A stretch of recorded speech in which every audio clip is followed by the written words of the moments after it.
Para quem não me conhece, o professor Thaís já comentou, sou o professor Paulo, trabalho na Unicesumar, estou na instituição desde 2017, e eu estou trabalhando com a disciplina de controle estatístico do processo desde 2019, tá? Desde a primeira vez que a disciplina rodou, lá quando só tinha o curso de engenharia de produção, sempre fui eu o responsável pela disciplina, então já tenho aqui um tempinho atuando com ela. O livro que vocês vão utilizar como base para a disciplina também fui eu que fiz, tá? Eu que sou o autor, as aulas conceituais, então vocês vão cansar de me ver, de me ouvir aí e de me ler também com o livro, né? Durante as próximas semanas, tá, galera? Então, falando um pouquinho de mim, quem que sou eu, quem que é esse cara aqui que vai falar horrores aqui para vocês, né? Que vai ficar um tempão aqui conversando. Pois bem, pessoal, eu sou graduado e mestre em engenharia de alimentos, tá? Também trabalho com outras disciplinas, costumo ministrar disciplina de física, disciplina da parte de logística, da parte de custo da qualidade, mas eu vou dizer que a disciplina que eu mais gosto, aquela pela qual eu tenho mais apreço mesmo, é o controle estatístico do processo, tá? Aquela com a qual eu mais trabalho. Hoje em dia, eu dedico a maior parte do meu tempo não necessariamente a ministrar disciplinas, mas eu trabalho muito com análise de dados, tá? Mexo ali com Power BI, com SQL, esse tipo de coisa, tá? Então, toda análise de dados eu tenho aqui uma prática bem legal já nesse tema. Mas o controle estatístico tem bastante a ver aqui, tanto com a análise de dados que eu faço, quanto também com a qualidade, a qual eu já tive a oportunidade de ter experiências práticas, tá? Trabalhei ali com qualidade da indústria por um tempo, antes de ir para a carreira acadêmica, tá? Então, galera, vamos começar aqui, vamos bater aqui num assunto que eu diria que é a base para o nosso conteúdo de hoje, que é o processo DMAIC, tá, pessoal? Tem gente que vai falar que é o processo DMAIC, tem gente que chama de ciclo DMAIC. Então, honestamente, você vai encontrar essa nomenclatura DMAIC de várias formas, tá? Mas o significado é sempre o mesmo, tá? Podem ficar tranquilos. Se você achar essa sigla, você vai conseguir trabalhar com ela da forma que você achar mais interessante, da forma que for possível, tá? Independente de chamar de ciclo ou de processo. E, pessoal, falando aqui especificamente das aulas, né, quais serão, como está a divisão da nossa disciplina, eu vou ser bem fiel à ordem do livro, tá? Então, o livro tem 9 unidades, nós temos 9 aulas, junto A com B, uma unidade por aula, né? Então, a aula de hoje, a gente vai focar bastante no DMAIC, vamos focar aqui em algumas ferramentas da qualidade. Nas aulas 2 e 3, a gente vai falar bastante de ferramenta de qualidade, tá? Então, se você já trabalha na indústria, se você já fez qualquer curso relacionado à parte de qualidade, ou qualquer disciplina, parte de qualidade também, então, muito do que eu vou falar nas próximas aulas, você já tem um conhecimento, tá? Então, a gente pode discutir aqui, dá para fazer uma conversa bem legal. A nossa quarta aula é focada no estudo da estatística, tá? Porque o nome da disciplina é controle estatístico do processo, e eu não estaria fazendo meu trabalho se eu não batesse um pouquinho, pelo menos na parte de probabilidade e estatística. Daí, nas aulas 5, 6 e 7, a gente vai focar nas diversas formas de uma ferramenta da qualidade específica, que é o gráfico de controle, que cá entre nós eu acho que é a ferramenta que mais caracteriza aqui a disciplina de controle estatístico do processo. Não à toa, as outras ferramentas a gente fala aqui em 3 aulas. Só essa ferramenta, o gráfico de controle, a gente tem 3 aulas só para ela, tá? Daí, a aula 5 e a 6, elas são até tranquilas. A aula 7, eu vou dizer, a 7ª aula eu vou dizer que é a aula mais complicada daqui dessa disciplina, tá? A aula 7, eu falo por experiência própria também, é um conteúdo que é bem complicado mesmo. A 8ª aula, a gente vai tratar de índices de capacidade, que é uma aula bem tranquila. E a 9ª aula, a gente vai falar sobre as normativas que regem o controle estatístico aqui no Brasil, tá? Nós temos ali NBRs que são específicas para tratar do controle estatístico, tá? Então, sem mais delongas, agora vamos aqui começar em definitivo a nossa primeira aula, processo DMAIC. Pessoal, o que a gente fala no CEP? O que a gente trata nessa disciplina? a gente vai focar bastante na estatística com foco na qualidade. Pessoal, só um segundo, estou brigando aqui com a minha caneta. Espera aí um pouquinho. Já entendi o que aconteceu.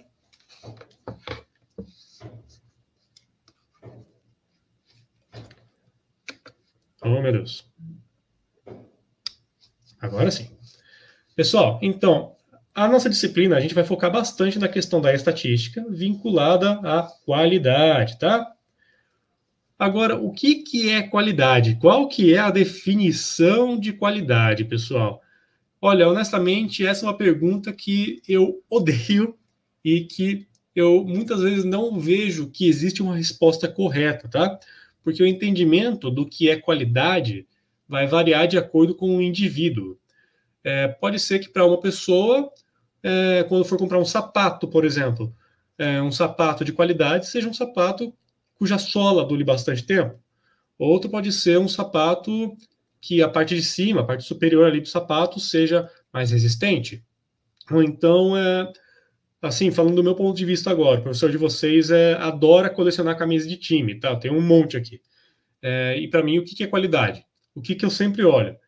Se o escudo da camisa está bordado, né? Eu não gosto de camisa com o escudo só estampado, e eu também não gosto quando a camisa tem um número nas costas, tá? Então, esse é o tipo de coisa que a gente considera como qualidade. Cada um tem a sua visão do que é de fato a qualidade, tá?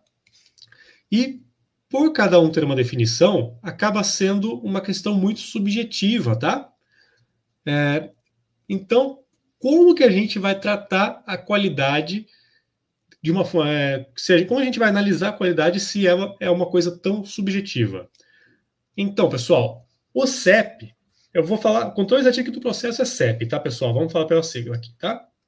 O CEP é aquilo que vai dar números à qualidade. Então, quando a gente tem números, quando a gente tem valores, a gente consegue determinar um padrão para os dados. Tendo um padrão, a gente consegue determinar o que é bom e o que é ruim de uma maneira lógica, de uma maneira incontestável para todos, ok?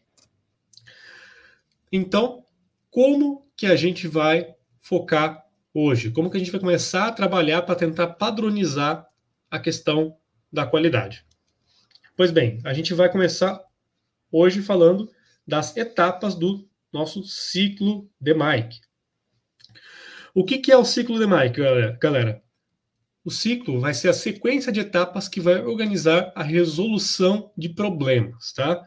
Então, é uma sequência de atividades que você vai organizar e que vão ser o caminho, a chave para que você consiga resolver o problema que está sendo discutido, que está sendo analisado. E DMAIC, pessoal, que eu já falei aqui umas 80 vezes essa sigla nessa aula, o que significa DMAIC? O que é o significado dessa sigla? Pois bem, são 5 partes. DMAIC vem do inglês, tá, pessoal? Mas, por coincidência, a maior parte das letras bate certinho com o português. O D de define, que é definir, ou seja, você vai definir qual que é o seu problema, o que está sendo analisado. Depois, measure, que é a medição, medir, em que você vai entender ali, você vai realizar a coleta dos dados, você vai ter ali os dados que serão analisados na terceira etapa, né, de analyze, analisar. Você vai medir e depois analisar os dados que vão te dizer se o seu processo está bom, ruim, se ele deve ser melhorado, se ele está legal, se o que pode ser feito, tá? Depois vem a letra I. Essa aqui é um pouco de forçação de barra no português, tá? Porque DMAIC, a letra I, é improve, que no inglês é melhorar, tá? Só que daí no português a gente foi e chamou de implementar, tá? Porque a gente está implementando as melhorias. Cadê a minha setinha? Tá aqui. A gente está implementando as melhorias, tá? Então, improve, você está melhorando aquilo que você tem, você está implementando aquilo que você acredita que seja o melhor com base na sua análise. E por último, C de control, controlar. Por que controlar, pessoal? Porque não adianta você só implementar a melhoria ali e depois sair para a rua feliz achando que resolveu o problema, tá? O que você tem que fazer é acompanhar depois para controlar os dados, para ver se de fato melhorou, se ficou elas por elas, se piorou, porque pode acontecer de piorar. Já vi muita gente tentar melhorar ali um processo e acabar se dando mal, né, e piorar a situação. Então, você não pode simplesmente dizer ali, deu certo. Só que daí você vai e descobre que não piorou a situação, tá? Então, isso infelizmente, é mais comum do que a gente pensa, tá? A gente tenta melhorar e o tiro sai pela culatra. E, pessoal, não confundam o DMAIC com o PDCA, tá? Muitos de vocês já devem ter ouvido falar do ciclo PDCA, Plan, Do, Check and Act. Só que, pessoal, apesar deles serem semelhantes, e eu entendo a semelhança, né? Porque, vamos lá, são 2 ciclos, os 2 têm diversas etapas, e os 2 são focados em resolver problema. Ok, dá para dizer que eles são até irmãos, tá? Mas as etapas são um tanto diferentes, tá? Olha só, isso aqui tem no livro, tá? Esse quadro aqui. No ciclo PDCA, a primeira etapa é o plan, planejar. Só que o P de planejar, ali da primeira etapa, já está envolvendo as 3 primeiras etapas e mais um pouquinho da 4ª etapa aqui do DMAIC. Então, por isso que eu prefiro o DMAIC, tá, pessoal? Eu acho que a divisão dele aqui é um pouquinho mais fácil de enxergar. O D do DMAIC, a gente vai definir o que vai ser resolvido. Isso é uma coisa que a gente faz no planejamento. Depois, a gente vai medir, a gente vai coletar os dados, tá, pessoal? Mas, Paulo, os dados eles já estão armazenados num computador ali. A gente tem um banco de dados no qual todos os dados estão armazenados, não tem que sair medir nada. Ótimo, melhor ainda, já ganhou um tempo. Depois você vai analisar esses dados que foram coletados, ok? E, com base nessa análise, você vai elaborar aquilo que será feito como resolução. Tudo isso, pessoal, está dentro do plan ali do PDCA, tá? Tá tudo na letra P. Mas eu acho que essas etapas aqui são, honestamente, as mais importantes, tá? São aquelas na qual você não pode errar de forma alguma. Se você tiver um erro aqui, a tendência é que lá para frente dê muito problema, tá, pessoal? Então, eu acho que as primeiras etapas são aquelas que têm que ser feitas com mais calma. Você vai elaborar aquilo que será feito como resolução e ainda dentro do I aqui, de implementar, você vai executar aquilo que foi elaborado. Ou seja, você vai implantar a solução que você elaborou com base na sua análise. Depois, o C aqui do controlar bate com o C do PDCA, o check, né, o checar, em que você verifica seus novos resultados e, por último, você conclui a tarefa em definitivo. Então, pode ver, eles seguem ali um caminho similar, só que a divisão desses caminhos eu acho que é um pouco mais mastigada, por assim dizer, no DMAIC do que no PDCA, tá? E, pessoal, caso você já tenha feito em algum momento um curso de Six Sigma ou de Lean Manufacturing, então, muito provavelmente você ouviu falar do DMAIC nesses cursos, tá? Ele tem uma relação extremamente forte com essas duas áreas, essas duas filosofias, né? O Six Sigma e o Lean Manufacturing, tá? Então, o DMAIC não vai se limitar a esses dois, mas ele tem uma relação, sim. Paulo, o que é Six Sigma, tá? O que é Six Sigma? Pois bem, Six Sigma é uma filosofia que utiliza a qualidade junto à estatística.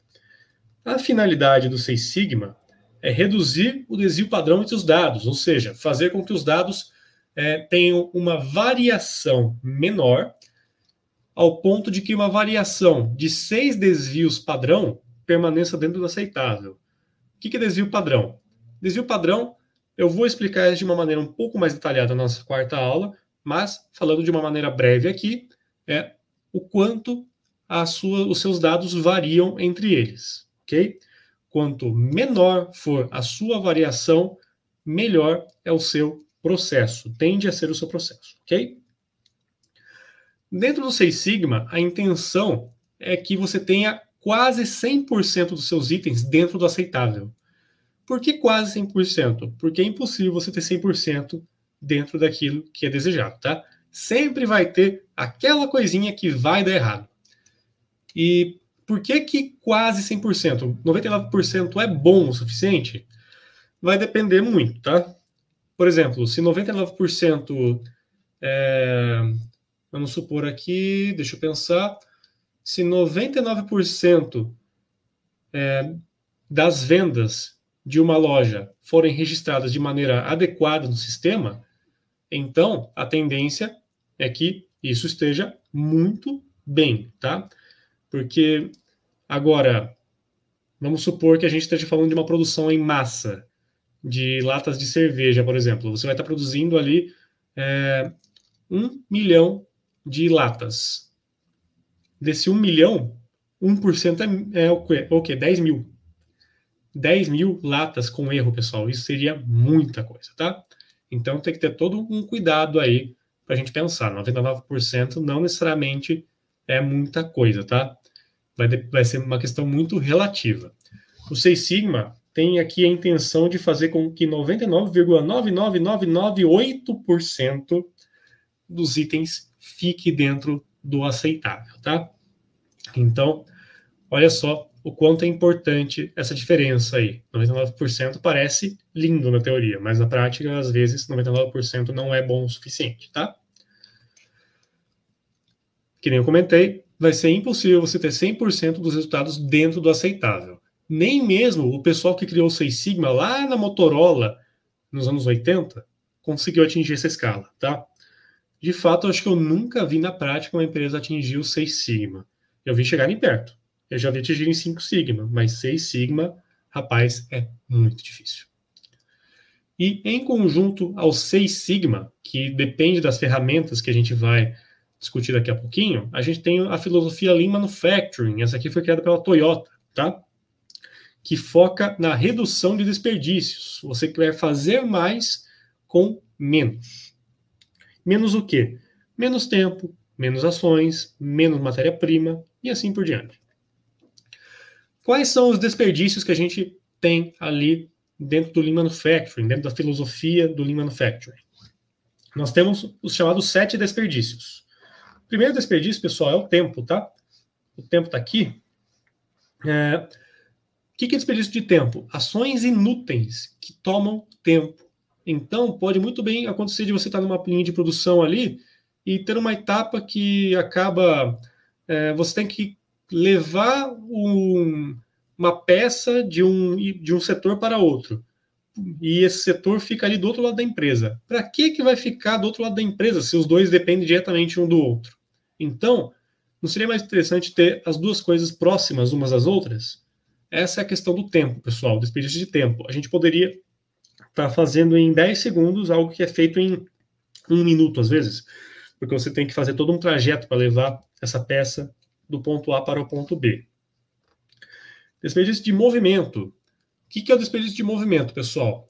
Sabe quando a gente vê uma produção de carros ali, a gente vê aquelas construtoras, a ver aqueles braços mecânicos se mexendo e carregando umas peças de um lado para o outro? Todas aquelas máquinas, elas fazem o mínimo de movimento possível, tá? Elas são programadas para isso. Porque se você vai fazer ali um movimento a mais, você vai erguer demais a peça e daí você vai levá-la para a direita. Você tem que erguer tanto ela assim, você não pode erguer só metade da altura e levá-la para o lado, por exemplo? Pois bem, pessoal, às vezes você tem que limitar o seu movimento, porque cada movimento, cada etapa de movimento aumenta a chance de dar erro e cada etapa de movimento toma um pouquinho mais de tempo, tá? Se você pensar nisso só uma vez ali, 1 segundo, não é tanto problema. Mas essa máquina vai produzir ali dezenas, milhares de itens em cada dia. Então, esse 1 segundo que é desperdiçado vai se tornando, vai se acumulando ali, gera uma bola de neve, tá?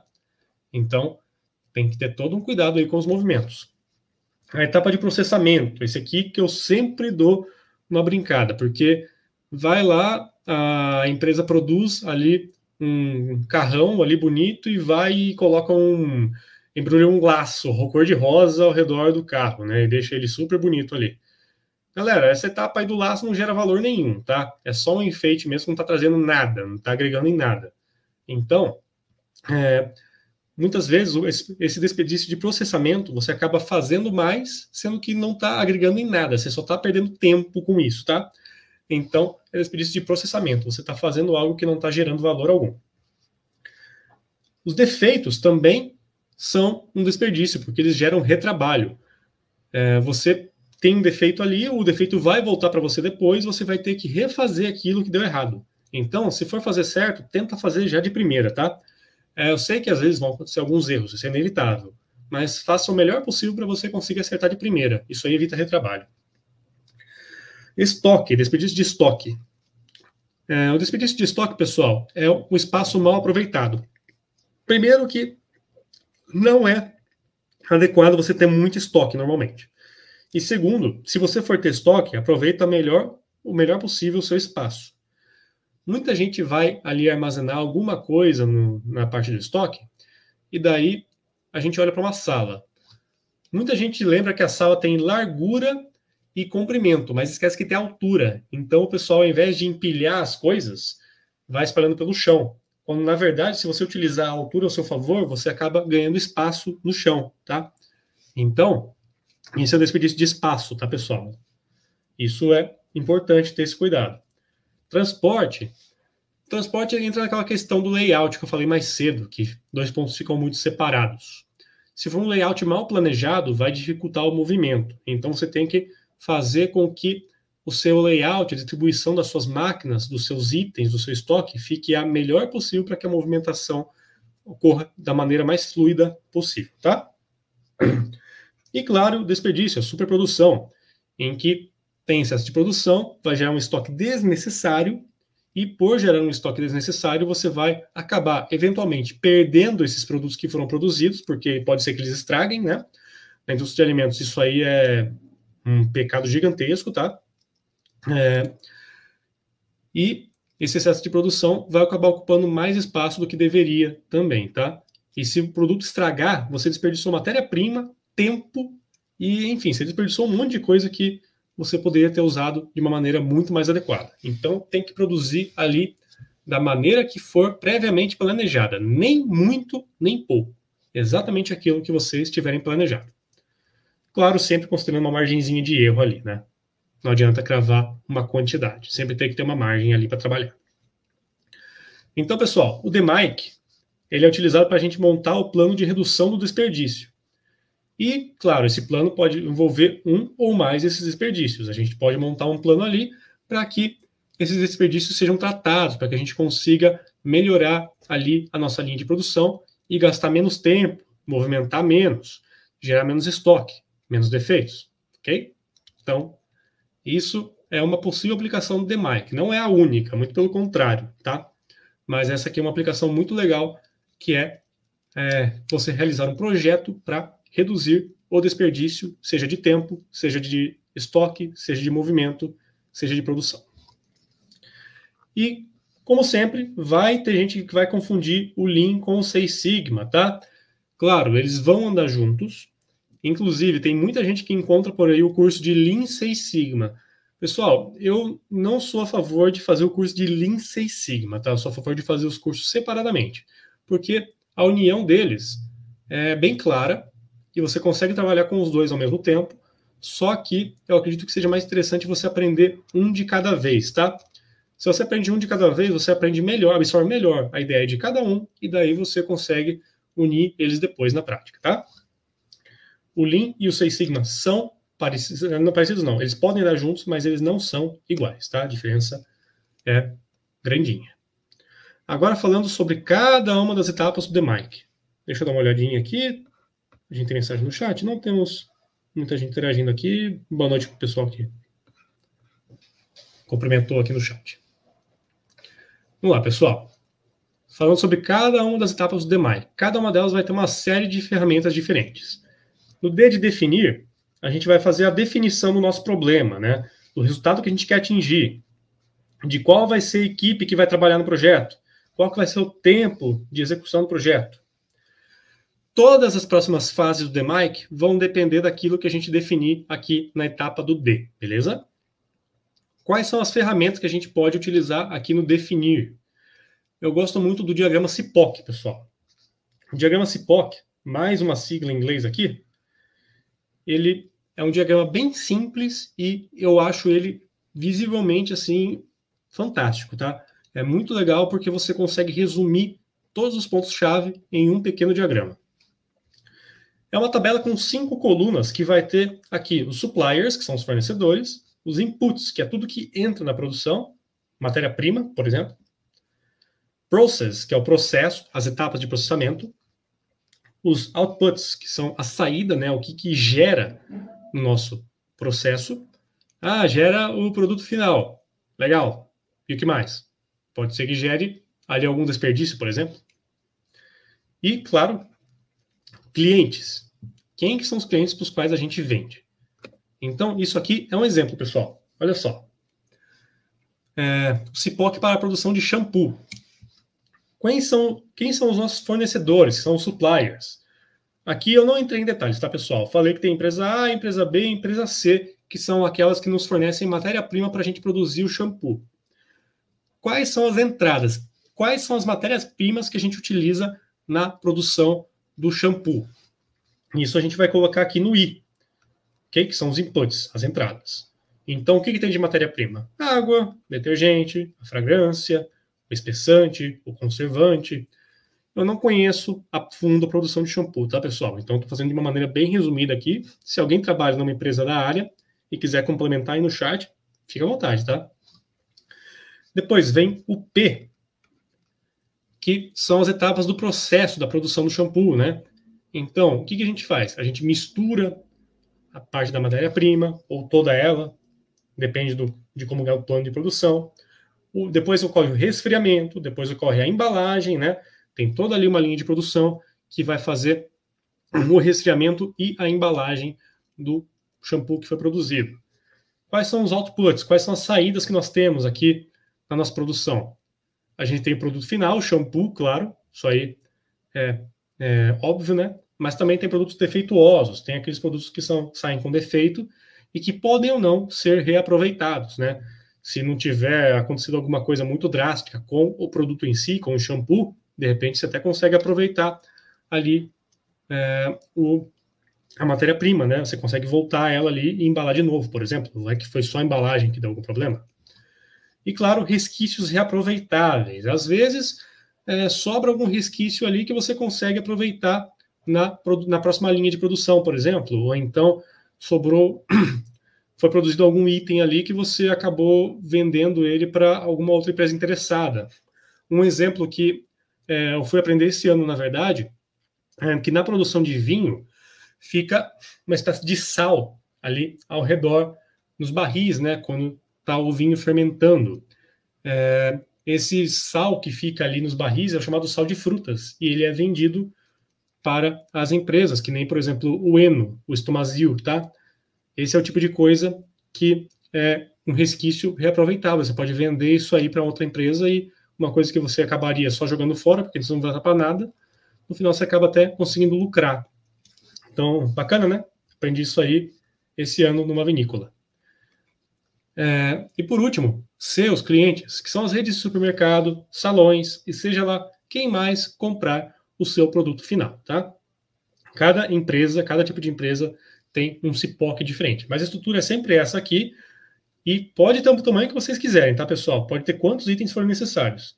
Eu acho o CIPOC aqui uma ferramenta fantástica para gerar um resumo da obra toda.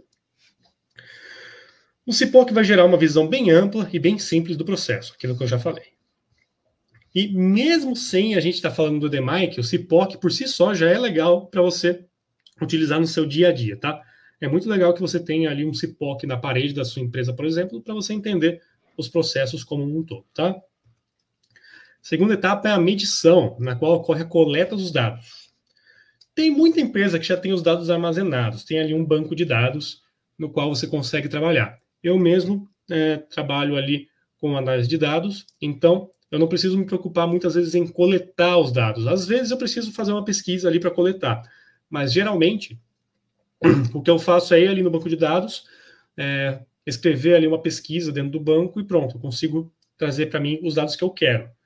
Então, os dados já foram coletados. A questão aqui é que tem que ter a coleta de alguma forma para você colocar dentro do banco, né? Mas às vezes ele já está dentro do banco e cabe a você apenas puxar. Tem muita empresa que já tem os dados armazenados, tá? Qual que é a importância de você fazer a coleta dos dados? Primeiramente, sem você conhecer os dados atuais, na forma como eles estão antes de você implantar o seu projeto, se você não tiver os dados de como está agora, como você vai saber se melhorou depois? Você tem que ter a visão de como está o antes para entender se o depois é melhor ou pior ou a mesma coisa, ok? Então, é muito importante que você sempre se preocupe ali em ter os dados anteriores com você. Se precisar realizar coleta, precisar com uma régua, medir as dimensões ali, uma balança para pesar os itens, manda bala. O importante é que você tenha esses dados de qualquer jeito. Essa etapa é essencial, galera. Qual que é a melhor ferramenta para a gente posicionar os dados que foram coletados? Pois bem, isso vai depender do tipo de dado, tá, pessoal? Vai depender muito. Cada dado, cada situação tem uma ferramenta que é mais interessante. E a ferramenta que vai ser utilizada, a definição de qual que é a ferramenta, essa é uma etapa meio cinzenta entre a medição e a próxima etapa do DMAIC, que é a análise, tá? Então, é meio termo ali, eu digo que é a fase de transição, a escolha da ferramenta. E qual ferramenta que é legal? Se a gente quer analisar a quantidade de ocorrências, a gente pode usar o histograma. Histograma, pessoal, nada mais é do que um gráfico de barras, tá? Ele é bem parecido com o conceito de um gráfico de barras, tá? Aqui as colunas estão todas juntas, então, se você separar elas, você vai ver que são várias coluninhas aqui, em que a coluna mais alta representa mais unidades, a coluna mais baixa representa menos unidades, e cada um dos valores aqui é uma faixa de valores. Então, essa primeira coluna aqui tem valores de 21 a 24, a segunda coluna tem valores de 25 a 28, e assim por diante. Isso para quantidade de ocorrências. Se você quer fazer uma análise histórica para ver a linha do tempo, tem o gráfico de controle. Esse aqui, ó, essa é a ferramenta que a gente vai tratar um tempão mais para frente, tá, pessoal? A gente vai enjoar de falar de gráfico de controle. Você vai conseguir identificar se os dados que você produziu está acima ou abaixo dos valores limites aceitáveis. Limite mínimo e limite máximo, tá? Se você quer procurar a principal causa, a causa raiz de um problema, você pode utilizar o diagrama de Pareto. Essa ferramenta aqui é fantástica também, tá, pessoal? A gente vai tratar ela na próxima aula. Então não vou entrar em detalhes para explicar ela aqui agora, mas semana que vem vocês vão ouvir bastante dela. Cabe ao responsável pela análise definir qual que vai ser a melhor ferramenta para cada uma das situações, tá? Então tem que ter muito cuidado, escolher com bastante sabedoria qual que vai ser a melhor ferramenta para você fazer o seu trabalho. Depois vem a terceira etapa, que é a análise. Você vai, beleza, você já coletou ali os dados, já organizou eles e agora vai interpretar o que está acontecendo, qual causa está gerando qual efeito, o que está de fato gerando o problema. Você vai analisar e vai responder as perguntas que você determinou ali na etapa do D. Você definiu qual é o problema. Agora, no analisar, você vai responder qual é o problema. Então, ao analisar os dados, a gente vai definir qual que é o nosso plano de ação, o que a gente vai fazer para tentar melhorar. Então, se você errar na análise, sinto dizer, mas seu projeto não vai dar certo. Você tem que fazer uma análise com bastante cuidado, bastante carinho ali, para que você consiga chegar na solução mais adequada. E para isso, a gente tem as nossas ferramentas. Novamente, o Pareto. O Pareto é legal para medir e para analisar também. Porque aqui a gente consegue entender, por exemplo, qual que é a principal causa das reclamações que nós temos aqui. A principal causa de reclamação que nós temos no nosso produto é a coloração estranha. A segunda principal causa é o sabor desagradável.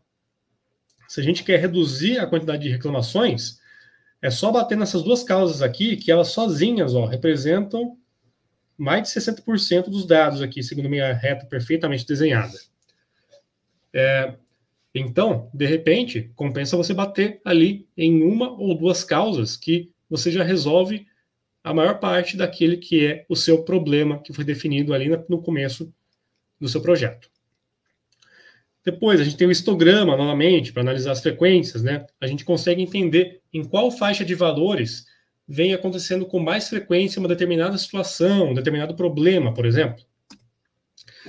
O diagrama FMEA, que é para análise de modos e efeitos de falhas, tá? Como que isso funciona, pessoal? É uma ferramenta que eu acho bem bacana e é muito fácil de usar. Vamos lá. A gente vai analisar 3 coisas aqui. Análise da probabilidade da situação ocorrer, analisar a probabilidade de detectar a falha e analisar o impacto da falha. Isso aqui teoricamente, tá, pessoal? Você não está falando que já aconteceu, você está mensurando e isso aqui é até meio subjetivo, tá? E você vai atribuir notas de 1 a 10 para cada um desses 3 critérios. Se a chance de ocorrer for baixa, você vai dar nota 1. Se a chance for alta, você vai dar 10. A chance de detectar uma falha, essa falha específica. Se você acha que é uma falha que você vai demorar para identificar, que vai acontecer e você não vai perceber, você dá 1. Aliás, é muito alta a chance de acontecer, daí você dá 1. Agora, se você não vai detectar a falha, se você acha que é muito difícil detectar ela, aí você dá 10, tá? Então, essa aqui é o contrário da de cima. A chance de ocorrer baixa, você vai dar 1. A chance de detectar baixa, você vai dar 10, porque 10 costuma ser o pior nesse caso, tá? Quanto mais alto a nota que você der para um critério, pior tende a ser esse critério, mais impactante ele tende a ser, tá? Por último, o impacto da falha. Se for uma falha que vai gerar pouco impacto, nota 1. Se for uma falha que vai gerar muito impacto, nota 10. Depois disso, você vai chegar no NPR, que é o número de prioridade de risco, que você multiplica as 3 notas. Então, falando aqui um exemplo, ó. A ação, fabricação de cerveja. Nós estamos analisando 3 falhas, pessoal. A entrada de oxigênio na produção, a levedura no produto final e latas furadas, tá? Então, para quem toma cerveja e quando sente que o gosto dela tá choca, né? O que é? Isso provavelmente é entrada de oxigênio, tá? Qual que é a chance de entrar oxigênio? 3. Quem que definiu esse 3? O pessoal da produção, o responsável. Vocês foram, sentaram e entenderam que a chance disso ocorrer de 1 a 10 é 3. Não é tão alta. A chance de ter levedura no produto final, ou seja, ali da levedura que você está sendo usada ali no momento da fermentação, a levedura acabar não separando muito bem da cerveja e você ter levedura ali no seu produto final. Qual que é a chance disso acontecer? Um 7, por exemplo. Acabou não filtrando direito e acabou indo levedura ali junto da sua cerveja. Terceira falha possível, latas furadas. Qual que é a chance de ocorrer uma lata furada?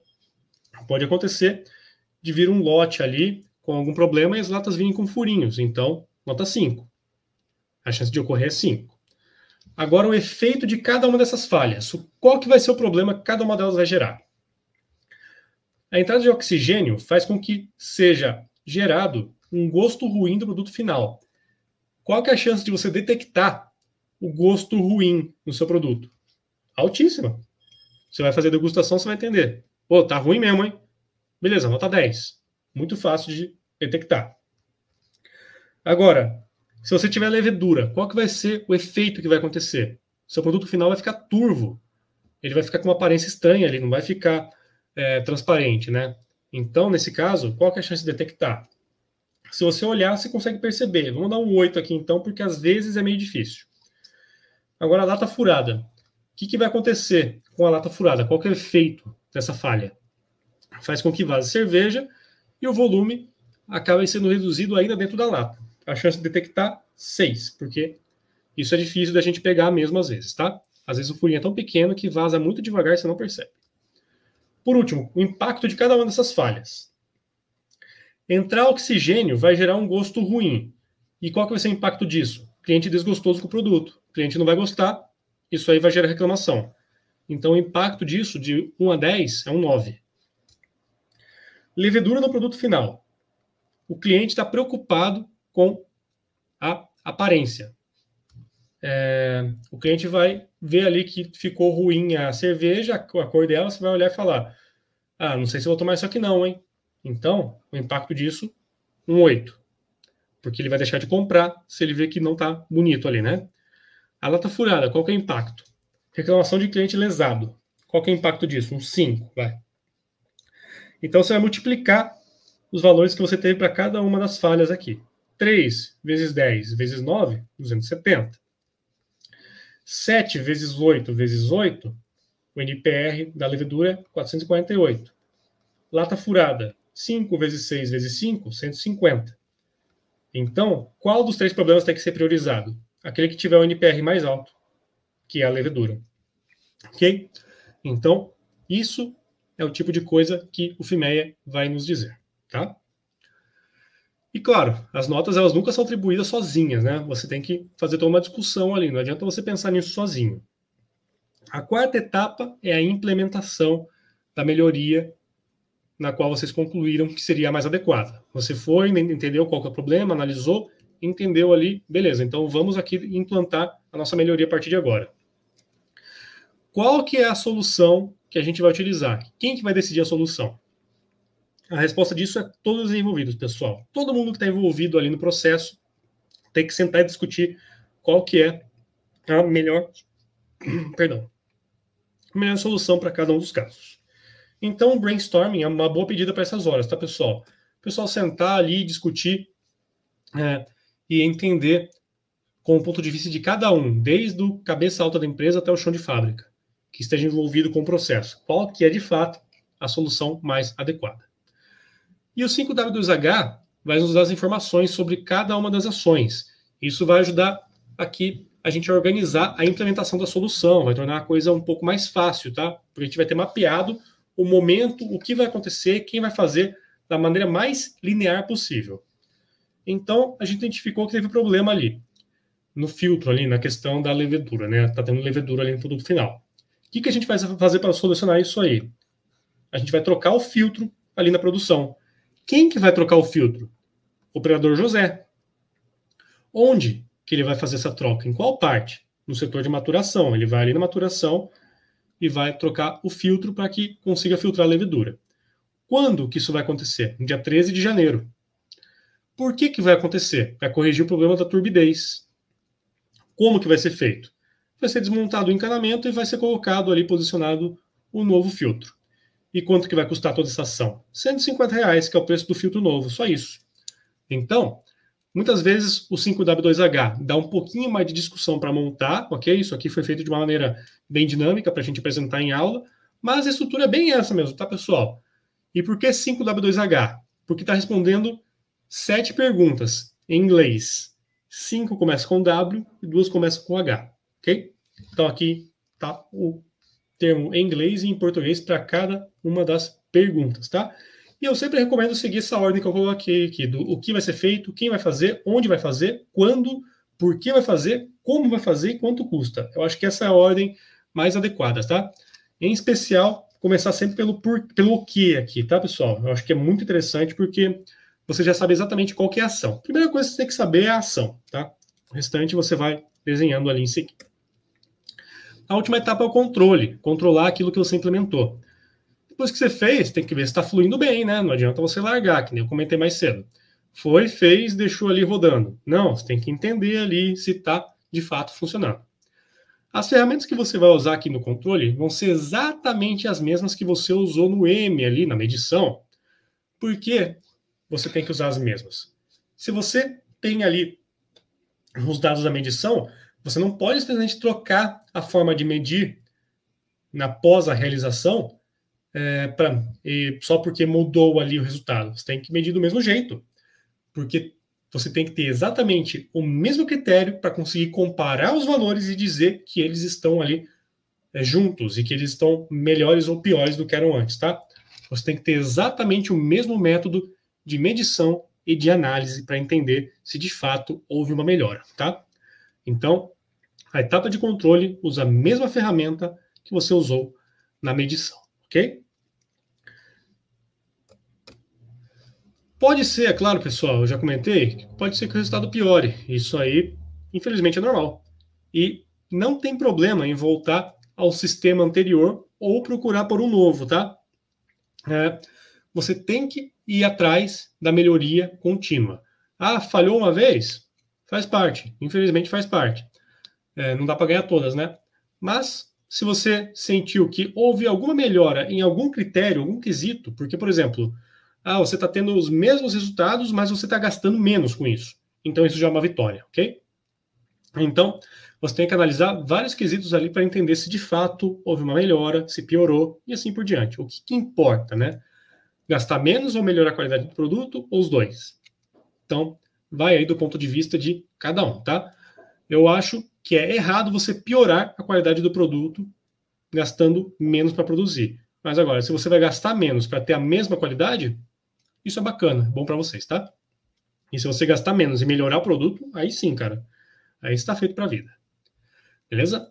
Todo mundo vai ter que cumprir o papel ali, todo mundo tem uma certa importância no processo, desde o pessoal do chão de fábrica até os cabeças altas da empresa que vão aprovar ali a sua solução, tá? E claro, você melhorou uma vez o seu processo, bacana. Daqui a algum tempo, pode ser que você tenha que melhorar de novo. Isso sempre vai se renovando, tá, pessoal? Não adianta, você foi e melhorou uma vez, daqui a alguns anos vai surgir uma nova oportunidade de você melhorar o mesmo processo que você já melhorou ali atrás. Então, você vai aplicar o DMAIC de uma maneira contínua, mesmo que haja uma pequena pausa entre uma aplicação e outra. Mas ainda assim, o DMAIC vai acontecendo de uma maneira sequencial, melhora após melhora, ok? Nenhuma solução vai ser eterna. Galera, 7h47, chegamos aqui no final. Não tivemos muita interação aqui no chat, né? A Thaisa mandou aqui o formulário da aula de hoje, tá, pessoal? Não deixe de preencher não, tá? Importante que vocês respondam aí. Então, galera, se a gente não tem dúvidas nem nada, eu vou encerrar por aqui a aula de hoje, tá? Temos aí praticamente o tempo encerrado, né? Mas eu já vou deixar algumas dicas aqui para vocês, tá? Tem o nosso vídeo ali, um vídeo que eu gravei falando sobre o mapa, sobre a atividade 1, e por mais que eu sempre recomende para não deixar para a última hora, o mapa eu vou pedir para vocês fazerem com calma, tá? Por que com calma? Porque eu até falei isso no vídeo também de tutorial, tem um vídeo ali que vai ajudar vocês com o mapa. Galera, o mapa, ele está utilizando elementos de diversas unidades diferentes aqui do nosso conteúdo, tá? Então tem coisa da unidade 2, da 3, da unidade 8. Então tem coisa que você não vai conseguir fazer tão cedo mesmo. Mas tem coisa que você vai conseguir fazer já a partir da semana que vem, por exemplo, tá? Então, o vídeo está no fórum da disciplina, a Thaisa comentou aqui. Então, pessoal, vão fazendo ali com calma, tá? Não se acanhem, não precisa se apressar muito, tá? Mas também não vai deixar tudo pro final, pelo amor de Deus. Falo isso pelo bem de vocês, tá? Vai fazendo ali, vai fazendo um pouquinho, que vai dar tudo certo no final das contas, tá? Então, galera, semana que vem a gente vem para nossa segunda aula e, no mais, desejo a vocês uma ótima semana. Um abraço, até mais.